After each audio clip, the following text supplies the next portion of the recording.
우리 오늘은 어디 할 거냐면 7장 할게요. 7장 보시면 생산과 관련된 기업 이렇게 할게요.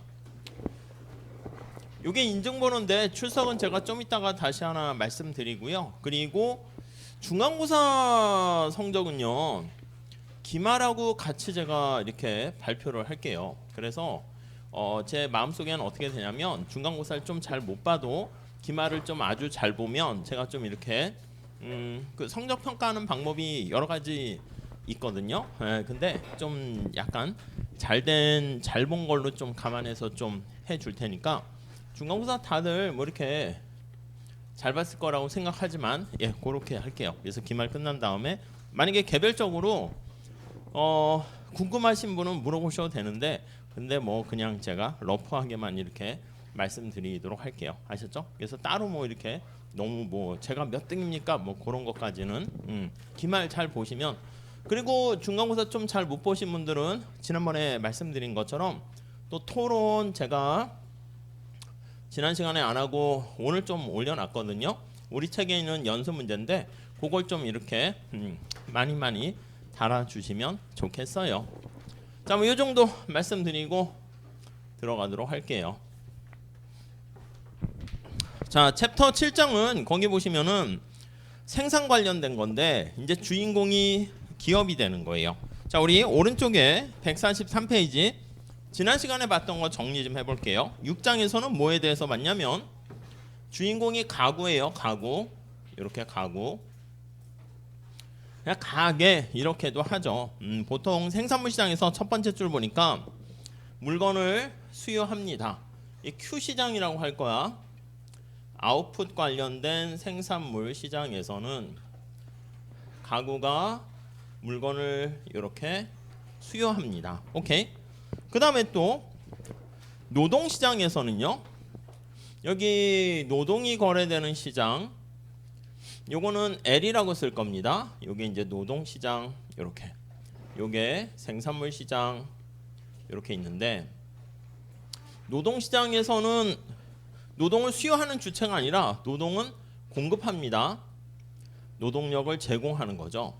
그러니까 이게 시장에 따라서 가구의 역할이 다른 거예요. 또 거기 보시면 자본시장 이렇게 볼 수 있는데 자본시장 요 K 시장이라 할게요. 근데 이제 보통 자본은 실물 자본이긴 하지만 여기서는 이제 현재와 미래의 금융 자본 그것까지 신경을 씁니다. 첫 번째 줄 보시면 현재 소비와 미래 소비에 대한 가구의 선택. 노동을 공급해 가지고요. 우리가 지난 시간에 본 거는 돈을 벌게 됩니다.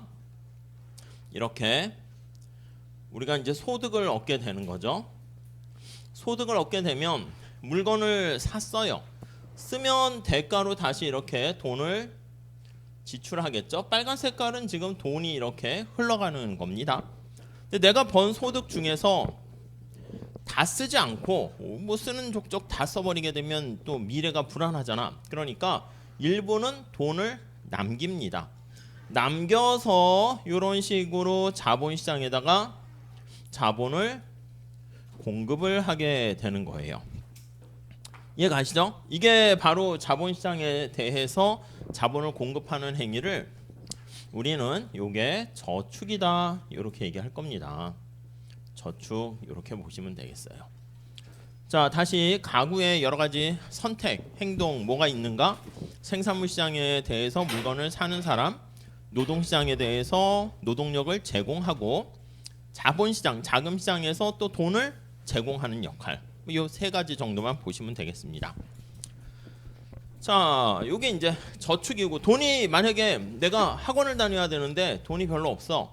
그럼 돈을 빌려야 되잖아. 그럼 내가 필요로 하는 번 소득보다 쓰는 게 더 많아져. 그럼 이제 미래에 내가 벌 걸 대비해 가지고 그걸 뭐 담보로 해 가지고 돈을 빌리기도 합니다. 그래서 저축을 하거나 아니면은 빌리는 경우를 차입을 하기도 해요. 근데 보통은 저축의 주체다. 보통 그렇게 얘기를 해요. 오케이.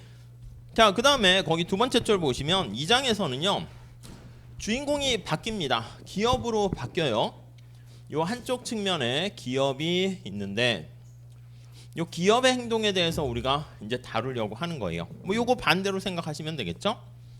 자, 우선 세 번째 줄 볼게요. 투입물 시장, 생산물 시장이라고 보시면 되는데 거기에서 생산 요소를 구매하고 생산물 시장에서 재화나 서비스를 판매 공급합니다. 생산물을 공급해요.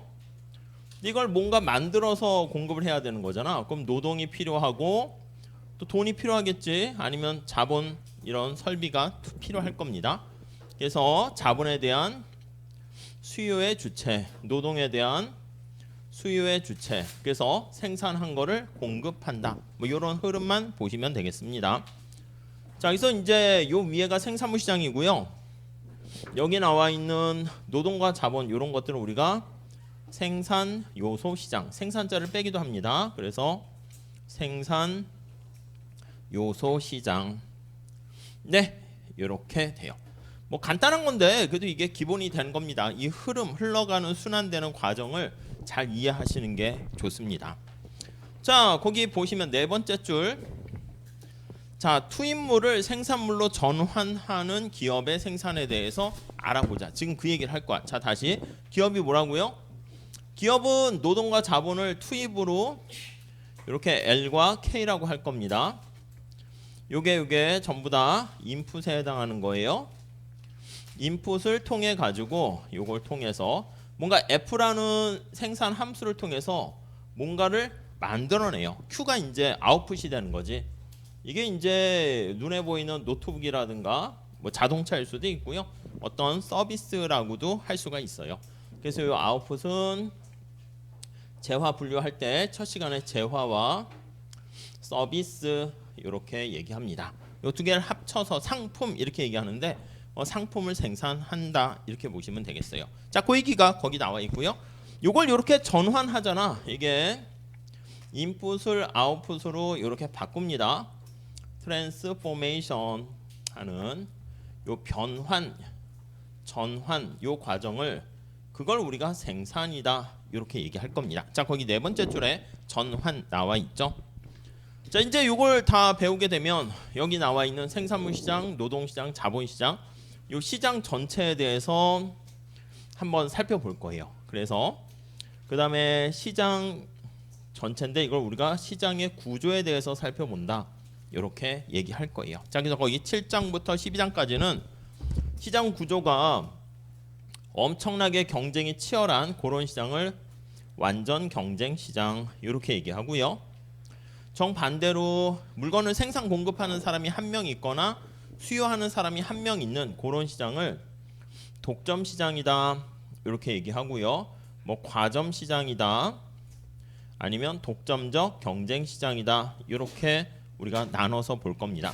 여기 나와 있는 완전 경쟁 시장 말고 요 나머지 시장들이 있잖아요. 이런 시장을 뭐라고 얘기하냐면 불완전 경쟁 시장이다 이렇게 이름을 붙여요. 이거는 생산, 뭐 비용 다 배운 다음에 다음 챕터에서 이렇게 흘러갈 거예요. 큰 그림을 거기 나와 있어서 말씀드렸습니다. 자, 그 다음에 거기 보시면 첫 번째 단락이 그거야. 근데 첫 번째 단락 마지막 줄에 보세요. 어떤 종류의 기업이든 어느 시장에서 활동하는 기업이든 기업의 목표는 뭐냐? 거기 보시면요.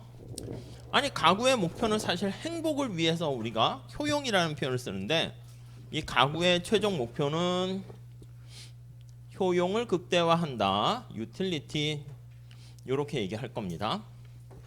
기업의 목표는 무엇입니까? 라고 하면요. 이윤을 극대화한다. 이렇게 얘기할 거예요. 이윤을 극대화한다. 이렇게요. 자, 그래서 이 이윤을 극대화 거기 나와 있는데 이걸 뒤집어 얘기하면 우리가 잠깐 뒤에서는요. 비용을 극소화한다. 이렇게도 볼 거예요. 자, 그래서 미니마이즈 어떤 목표를 달성한다 그러면 비용을 최소화하는 게 기업 입장에서는 이윤 극대화랑 관련이 있겠죠. 완전히 똑같은 건 아닌데 관련이 있다. 이렇게 보시면 되겠습니다. 자, 우리는 먼저 생산에 대해서 초점을 맞춘다 그랬죠. 요 변환 과정을 우리가 생산이다 이렇게 할 겁니다. 자, 두 번째 단락 볼게요. 프로덕션이라고 얘기를 하는데 자, 거기 두 번째 단락 첫 번째 줄 요게 요 얘기입니다. 생산은 투입물, 생산 요소야. 이거를 혼합하고 변환해서 생산물로 만드는 요 과정 프로세스를 생산이다 이렇게 얘기할 겁니다. 그러니까 요 과정이 사실 우리는 이렇게 뭐 공장 같이 뭐 이런 안에서 이루어지긴 하겠죠. 근데 이 안에 무슨 사람을 어떻게 관리하고 이제 이거를 인사 관리 이렇게 해야 되나? 그리고 뭐 생산을 어떻게 잘 작동되는지 뭐 생산 관리 등등등. 그다음 여기 이제 돈도 들어가는 거 아니겠습니까? 그래서 요거 뭐 돈을 관리하는 거, 재무 관리 뭐 등등등 이런 것들 경영학에 있는 다 이제 과목에 해당하는 건데 또 이걸 생산한 다음에 잘 팔아야지 마케팅하고 뭐 시장의 전략 등등 또 리더십 이런 거 중요하고 이런 것들이 다 중요한데 요거는 경작에서도 이런 생산과 관련한 내부 여러 가지 조직 흐름을 보긴 하는데 약간 그런 것들은 뭐 실무적인 거니까 경영학이 넘기고 경작에서는 그냥 요 안에 요 인풋과 아웃풋과의 관계 그냥 단순하게 이렇게 함수 관계를 생산이다 이렇게 얘기를 할 겁니다. 단순화시키고 있어요. 자, 그래서 거기 두 번째 줄에 있습니다. 기업은 규모, 내부 조직 등 여러 가지 측면이 서로 다르지만 투입물을 가지고 수요가 있는 재화나 서비스를 생산한다는 측면에서는 다 동일한 특성이 있어서 이런 생산 활동하는 주체를 기업이다 이렇게 얘기합니다. 자, 거기 예가 있는데 한번 읽어보시면 되겠죠. 한 개인의 회계사는 블러블러 또 자동차 제조 공장 다 이렇게 있습니다. 자, 근데 다음 단락 한번 볼까요? 자, 이어지는 여러 장에서는요 이윤을 추구하는 기업에 초점을 맞추겠지만 요 생산 활동이 질문하실 수 있을 거야. 저기요 기업만 생산합니까? 에이 그건 아니지. 가구에서도 생산을 하긴 합니다. 거기 한번 보세요. 가구 또한 생산 요소를 이용해서 거기 뭐가 있어? 가구 또한 노동이나 자본 아니면 또 거기 에너지 또 뭐 있습니까? 천연 자원 이런 거를 통해 가지고 뭔가 유용한 거를 만들 수도 있어요. 그래서 거기 보니까 집의 마당에다가 토지, 노동, 씨앗, 뭐 비료, 농기구, 자본이죠. 이걸 혼합해서 뭐 채소를 만든다거나 텃밭을 가꾸면서 아니면 화초를 기른다거나 이러한 생산 활동을 하기도 합니다. 근데 이제 주로 이제 생산의 주체는 기업이 하니까 우리가 기업이라 얘기하는 거지. 당연히 이런 모든 활동이 가구 내에서도 이루어지고 기업도 있고 기업도 크게 볼 수 있고 렌즈의 조리개를 활용해 가지고 안에 이렇게 들어가서 기업도 뭐 부서마다 다 다를 수 있고 뭐 그렇게 볼 수가 있을 거예요. 너무 경직적으로 이렇게 막 딱 이렇게 하지 마시라는 뜻이죠. 또 생산의 주체가 정부도 있네요. 여기는 우리 아직 정부는 없지만 나중에 정부의 활동도 가는데 정부도 생산과 소비의 주체다 이렇게 얘기합니다. 거기 살짝 볼까요? 토지, 노동, 자본을 혼합해서 어떤 거를 이렇게 인풋을 이제 혼합을 해서요. 정부가 만들어서 공급하는 아웃풋 뭐가 있습니까? 라고 하면요. 거기 한번 보시면 국방 서비스 아니면 치안 서비스 이런 거 있잖아요. 우리가 이제 소위 말하는 이걸 공공재라 하거든요. 소방 서비스 아니면 거기 교육 이런 것들 또 의무 교육 이런 것들 뭐 기초 뭐 과학 같은 거는 정부가 이렇게 하지 않으면 좀 인센티브가 없기 때문에 민간에서 잘 안 되는 경우가 있어요. 그래서 시장 실패라고 하는데 그런 경우는 정부가 나서서 생산 공급하기도 한다. 뭐 이렇게 보시면 되겠습니다. 자, 그래서 마지막 단락은 그래 가구도 생산 공급할 수 있고 정부도 하겠지만 우리는 기업에 초점을 맞춰서 기업의 행동에 살펴볼 거다 이렇게 보시면 되겠습니다. 자, 그래서 이제 기업의 행동을 볼 때는 역시 앞에서 얘기한 것처럼 목표가 뭐냐 얘는 목적이 뭐야 뭘 추구하는 거야 이걸 먼저 봐야 될 건데 밑에 제목 보시면 이윤을 극대화한다 이렇게 보시면 되겠습니다. 그러니까 기업이 사실 존재의 의의를 살펴보면 착하고 좋은 기업 당연히 좋겠지. 그러면 좋은데 기업은 사실 망하지 않고 이렇게 계속 기업이라는 표현을 쓰는데 생존해서 고용을 창출하고 요 뭔가를 생산 공급하는 그게 제일 중요한 역할이야. 기업이 너무 착하게 운영하다 망했어. 그럼 뭐 아무 의미가 없잖아. 삼성 현대가 망하면 또 거기 딸린 많은 가족들이나 가구들 사람들이 다 일자리를 잃게 되는 거잖아. 그래서 기본적인 목표는 여러 가지 있긴 해요. 그리고 다른 목표들도 있을 수 있겠지만 경제학에서는 그냥 요게 파이를 뭐라고 쓴 거냐면 프로핏 해서 이윤이라고 얘기할 겁니다. 이윤을 추구하는 주체다. 요게 이제 근본적인 기업의 목표다. 이렇게 보시면 돼요. 여기다 덤으로 뭐 사회에 공헌도 많이 하고 하면 좋긴 하겠지. 근데 아무튼 주된 첫 번째 목표는 이거다라고 보시면 되겠어요. 자, 우리 이윤에 대해서는 다시 볼 건데 밑에 경제학의 이걸 3대 문제 이거에 부합해서 한번 볼게요. 경제학의 3대 문제. 자, 우리 뭐라 그랬습니까? 거기 밑에 나와 있는 것처럼 무엇을 얼마나 생산할 것인가, 그리고 어떻게 생산할 것인가, how라고 그랬죠? 생산 기술을 선택하는 거야. 생산된 다음에 어떻게 나눌 것인가, 이게 이제 분배와 관련된 것인데 생산 요소를 어떻게 사용해서 그에 따른 대가를 줄 것인가, 이렇게 보시면 돼요. 그러니까 기업이 뭔가를 생산해요. 자동차를. 노동을 많이 쓸까, 자본을 많이 쓸까? 그래서 만약에 자본을 많이 쓰면 노동을 적게 쓰면 노동에게 생산된 결과에 따른 대가를 노동 집단들에게 더 적게 분배해 주는 거잖아. 그러니까 이게 밑에 for whom이라는 게 바로 생산 요소를 얼마나 사용해서 나눠줄 것인가, 그에 따른 대가를 그 의미가 돼요. 다음 페이지 가볼게요. 자, 그런데 우리가 이 모든 것들을요, 생산 함수 저 위에 다시 있는데 여기에다 이렇게 하나의 식으로 표현할 겁니다. 첫 번째 줄 볼까요? 자, 그래서 만약에 이게 Q는 여기 L과 K 이렇게 있습니다. 얘는 노동이고요. 캐피탈, 자본 이렇게 돼 있습니다. 자, 근데 첫 번째 줄 한번 보시면 144페이지.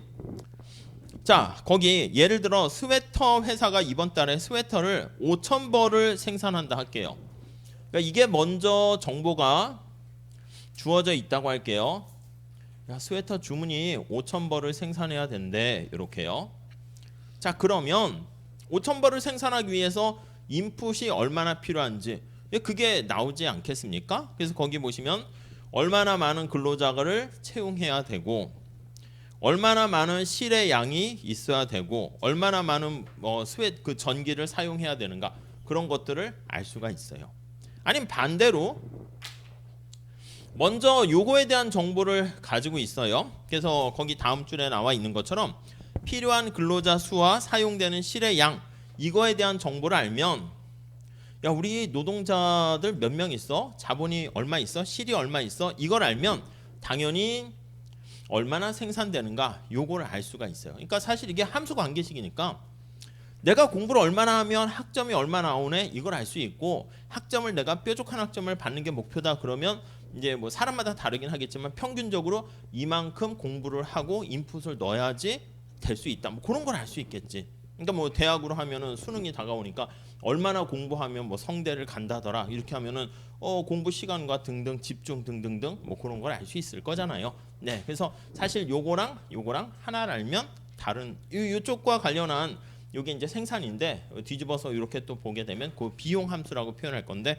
똑같은 정보를 담고 있다 보시면 되겠습니다. 그 얘기가 거기 두 번째 단락에 나와 있습니다. 자, 우리 이윤에 대해서 조금 보셔야 되는데 이 이윤에 대해서요. 자, 밑에 한번 볼까요?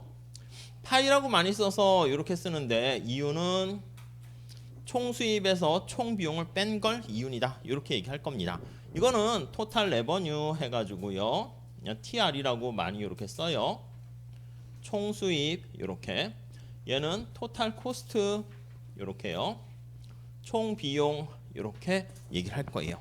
기업이 벌어들인 총 수입에서 총 비용을 뺀 나머지가 이윤이다, 이렇게 보시면 되겠어요. 자, 밑에 총 수입이라는 거 한번 볼까요? 제품을 판매했어. 기업이 만들어 가지고 내다 팔았어요. 그러면 그거 몇 개 팔았니? 근데 개당 얼마에 받았어? 이게 바로 총 수입이지. 우리 저 수요 공급할 때도 봤어요. 여기서 밑에 보시면 판매량 Q와 단위당 가격을 곱한 거예요. 그래서 여기 나와 있는 얘는 P 곱하기 Q. 우리 여기서는 소문자로 쓸게요. 저 대문자 쓰고 있었는데 책에서는 소문자로 이렇게 쓰니까 우선 소문자로 씁시다. 뭐 상관은 없어요. 수량입니다. 다음 총 비용은 총 수입처럼 간단하게 정의되지 않는다. 그러니까 총 수입이라는 것은 얼마짜리 몇 개 팔았어? 뭐 그냥 그걸로 쉽게 알 수 있는데 여기 나와 있는 총 비용은 조금 얘기가 복잡하대요. 그래서 뭐가 복잡한가 봤더니 거기요. 실제로 돈이 들어가는 게 있고요. 그게 명시적 비용이라고 나와 있죠. 명시적 비용, 회계적 비용 이렇게. 우리가 경작 처음 시작할 때 기회비용 말씀드린 것처럼 내가 어떤 거를 선택하면 아이고 딴 거 했었으면 좋았을 텐데 하는 아쉬움이 남기도 한단 말이야. 그래서 이 명시적 눈에 보이는 비용 요것도 있지만 눈에 보이지 않는 암묵적 또는 묵시적 비용 요것도 있는데 요것까지도 다 고려를 해야 되는 거야. 그래서 이 모든 거를 다 고려한 것을 우리가 기회비용이다. 기회자는 이제 강조하려고 하는 거고요. 경작에서 얘기하는 비용이다. 그러면 이렇게 눈에 직접 보이는 비용, 보이지 않는 포기한 거에 따른 아쉬운 비용 그것까지 얘기를 하는 거예요. 자, 그래서 거기 보시면 경제적 비용은 이러한 보이는 기회비용과 보이지 않는 기회비용 요거를 전부 다 이제 보이는 기회비용, 보이지 않는 기회비용, 기회비용 이렇게 하고요. 이게 진짜 비용이잖아. 그래서 이거를 경제적 비용 이렇게 얘기를 합니다. 기회비용과 경제적 비용 같은 말이에요. 근데 우리가 이제 전에 잠깐 얘기한 것처럼 요 눈에 보이는 비용만 우리가 보통은 많이 신경을 쓰거든요. 주로 이제 실제로 지출된 비용만 많이 쓰는데 생각하는데 요게 이제 보통 회계학에서 회계사들이 얘기하는 비용입니다. 회계적 비용 이렇게요. 그러니까 원래 어떤 선택을 할 때 진정한 비용은 저 보이지 않는 비용까지도 신경을 써야 되는데 그렇지 않은 게 좀 뭐 이렇게 많이 현실에서 많이 볼 수 있죠. 그러니까 잘못된 의사결정을 할 수도 있습니다. 자, 그래서 밑에 다시 한번 보시면 경제적 이윤이라는 것은 그러니까 아무 얘기 안 하면 이게 경제적 이윤입니다. 우리는 경제의 세상에 왔으니까. 그래서 경제적 이윤이라는 것은 총 수입에서 총 비용을 빼는데 이 총 비용이 경제적 비용을 뺀 것이다 라고 보시면 되겠습니다. 그럼 다시 회계학에서 얘기하는 회계적 이윤은 어떻게 됩니까 하면 총 수입은 똑같은데 총 수입에서 이 눈에 보이는 비용만 빼주는 거야. 그러니까 여기 나와 있는 묵시적 비용은 비용으로 간주를 안 하는 거죠. 자칫 이거는 이윤에 그러니까 포함이 되는 거예요. 오케이? 네, 그 정도 보시고 자, 밑에 각주에도 역자주 해가지고 좀 나와 있는데 그건 한번 읽어보시면 되겠고요. 자, 오른쪽 한번 가볼게요. 145페이지 한번 보시죠. 우리가 이제 흔히 거의 첫 번째 줄에도 나와 있는 것처럼 거기요. 145페이지. 자, 3명이 운영하는 한 가족 기업이 있는데 거기 보시면 아무도 임금을 받지 않아. 그럼 우리가 봤을 때는 편의점을 하거나 뭐 하거나 아빠 엄마 뭐 여러분 뭐 자녀들이 돌아가면서 편의점 일을 본다 합시다.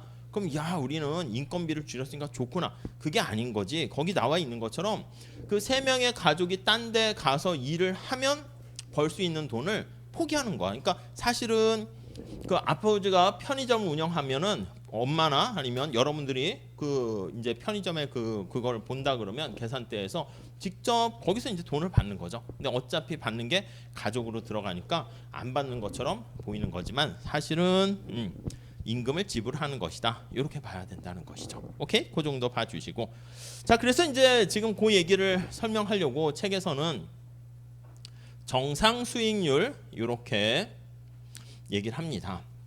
이게 복잡해 보이긴 하는데 책에서 친절하게 설명은 돼 있어가지고 뭐 보시면 되는데 간단한 아이디어만 말씀드릴게요. 첫 번째 줄 볼까요? 자, 신규 기업을 시작하려면 자원이 필요합니다. 여러 가지 자원이 필요하죠. 거기 보니까 이 비즈니스 사업을 하던 어떤 걸 하든 인풋이 다 필요합니다. 그에 따른 대가를 지불해야 되는 것이고요. 두 번째 단락 볼까요? 어떤 사업을 위해서 자원을 투자할 때는요. 항상 투자에 따른 대가가 필요한데 거기 그게 기회비용이 되는 거죠. 캔디 가게를 하는 대신 자금을 정기 예금에 넣어두거나 정부 채권을 구입하게 되면 이자 수입을 얻게 되는 거예요. 내가 만약에 돈이 있어. 돈이 만약에 1억이 있다라고 합시다. 1억 가지고요. 내가 어떤 사업을 하려고 해요. 사업을 하려고 했더니 1,000만 원 이득을 얻게 됩니다. 이렇게요. 이게 근데 다 나의 이득, 뭐 그냥 무조건 0보다 크니까 남는 거네. 그렇게 보면 안 된다는 거지. 1억을 갖고 만약에 다른 대안이 은행에 예금을 하게 되면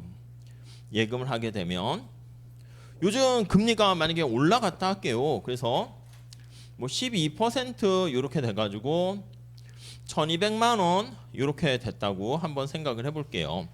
그럼 내가 이 1억을 가지고 사업을 하는 것보다는 은행에 예금하는 게 더 낫지. 그러니까 우리가 이것도 사실 내가 사업에 투자함으로써 포기한 비용, 그것도 사실 간주해야 되는데 보통은 요거 신경 안 쓰고 야 1,000만 원 수익이 났네 이렇게 하는데 안 된다고요. 사업을 하지 않았더라면 은행에 예금하거나 안전한 국채를 구입했을 때 얻을 수 있는, 그러니까 정상적인 다른 대안이 되는 거와 대안의 수익률을 이거를 사업을 하니까 포기하게 되는 거잖아. 이 포기에 대한 대가도 비용으로 간주해야 된다. 이렇게 보시면 되겠습니다. 그 얘기는 밑에 또 내용이 쭉 나와 있는데, 아니면 이걸로 볼게요. 어떤 사람이 회사를 이렇게 다닙니다. 이렇게요. 회사를 다니는데 글쎄 요 회사가 만약에 별이 3개 있는 뭐 삼성 회사라고 할게요. 그래서 이 회사를 다니게 되면은 연봉을 한 3천 받는다 해볼게요. 우선 3천. 근데 여기 있는 친구가 회사를 다니다가 때려친 거야. 때려치고 뭐를 할까? 치킨집을 할까요? 떡볶이집을 할까? 치킨집을 한다 할게요. 치킨집을 했어요. 그러면 치킨집을 했을 때 우리가 봤을 때 2천만 원을 이렇게 벌었다고 할게요. 2천만 원에 매출을 올렸어. 그 우리가 생각할 때는 2천만 원의 이윤이 생겼어. 야, 너 치킨집에서 잘했구나. 이렇게 볼 수 있는데 아니라고. 얘가 만약에 치킨집 안 하면 저 삼성이라는 회사에 가면 3천을 벌 수 있는데 치킨집에서 2천 돼 버렸잖아. 오히려 안 하는 게 나은 거지.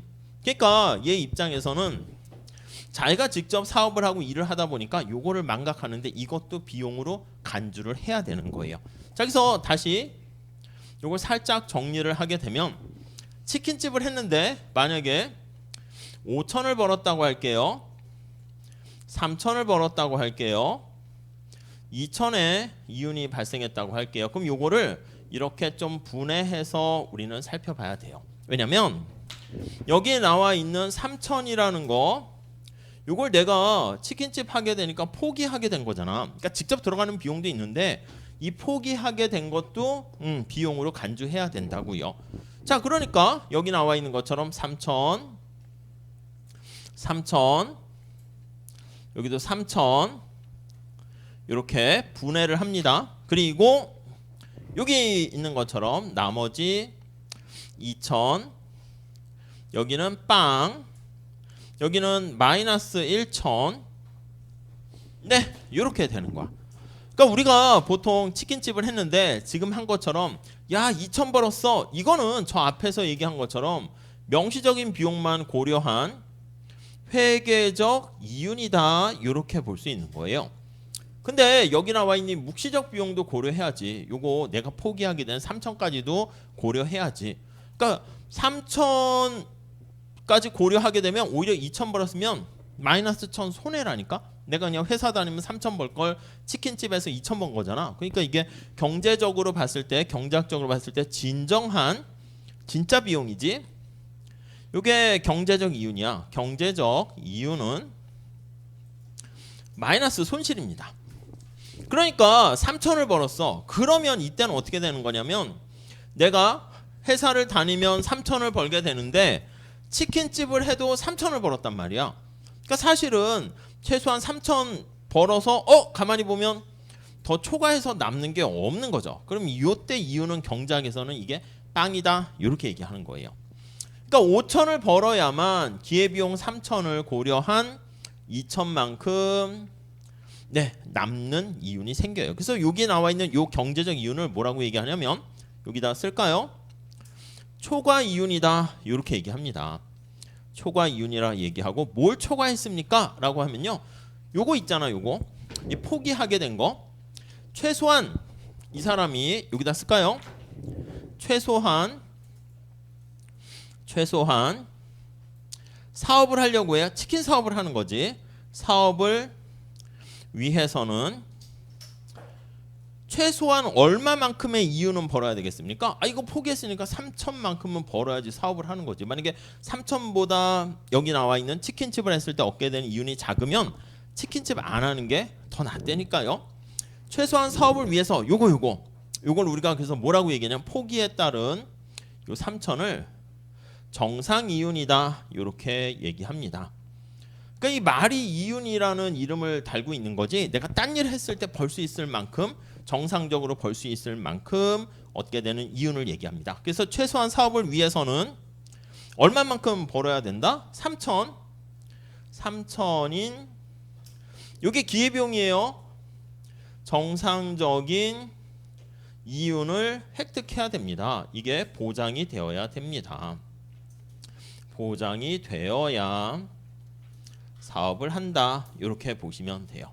자, 그러니까 여기 다시 보시면 초과라는 excess라는 표현을 씁니다. 이게 초과했다는 것은 뭐를 초과했냐 이 뜻이냐면 정상 이윤을 초과한 이렇게 보시면 되겠습니다. 정상 이윤을 초과한. 보통 우리가 이제 책에서는 내가 투자 자금 가지고 어디 은행에 넣을까 그걸로 해서 책에 나와 있는데, 그거보다는 그냥 밖에서 우리가 직접 근로를 해서 얻게 되는 근로소득이 좀 더 명확하게 좀 쉽게 와닿는 것 같아서 요걸로 말씀을 드렸고요. 우리 책에 보시면은요 145페이지 세 번째 단락에 사업을 할 때 관련된 수지와 N이 덴버 공항에서 벨트 파는 작은 사업을 하기로 했는데 그거와 관련된 얘기가 쭈루룩 있어요. 숫자가 좀 커서 좀 복잡할 수는 있는데 그렇게 계산이 복잡하거나 그러지 않습니다. 한번 읽어보시고 다음 페이지에 가보시면 146페이지 그 표만 내용을 잘 이해하시면 되겠습니다. 초기 투자 자금이 있고 그래서 총수입 벨트를 3,000개 해가지고 $10씩 해서 팔았어. 그러니까 이제 3만 달러를 얻게 되었고요. 거기 따르는 비용 앞에 설명은 좀 재미있게 뭐 좀 돼 있어요. 벨트 구입비라든가 임금이라든가 등등. 그거 보니까 29,000달러 해가지고 야 1,000달러 플러스 이익이 남았네. 이거랑 비슷한 거야.